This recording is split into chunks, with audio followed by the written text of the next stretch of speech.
vàrem començar a fer música una mica seriosament a partir del 64-65 amb en Joan Moreno. En aquell moment havíem après a tocar una mica guitarra gràcies a la rondalla La Afición, que era una orquestra de corda que havia organitzat en Rafael Sornosa. Va coincidir aquest interès nostre per les cançons també amb un paper especialment important que tenia la música en una generació com la nostra. Hi havia un canvi d'actitud de la gent jove i la música representava, jo crec, també una manera nova d'entendre la vida, una manera d'expressar-se i una manera també de criticar i atacar algunes coses que no ens agradaven. En Joan Moreno i jo vàrem començar cantant qualsevol cosa, evidentment, però fent les primeres cançons originals a partir de la tradició folk. A finals dels 60 i els primers 70 vàrem anar agafant consciència que havíem d'incorporar temes de la tradició popular d'Eivissa a la nostra el mateix repertori que teníem nosaltres. L'any 73 vàrem fer una actuació conjuntament amb Joan Moreno, amb Victorí Planells i jo al Teatre d'Arts i Oficis, que era un dels llocs on es feien més representacions teatrals i concerts de música.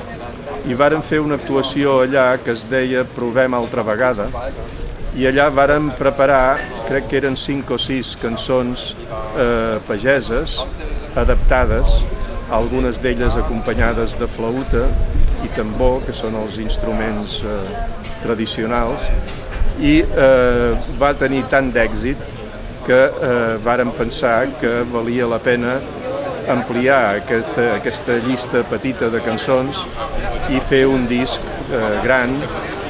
per mostrar com eren les cançons i posar-les al dia. I d'aquí va néixer el primer disc del grup UC. Vàrem entrar en contacte sobretot amb el grup folclòric de Sant Miquel, que era un dels més actius en aquell moment, i en Toni Planells de Can Planes i la seva família ens varen obrir moltes portes per anar a conèixer gent del camp que sabia cançons però que les guardava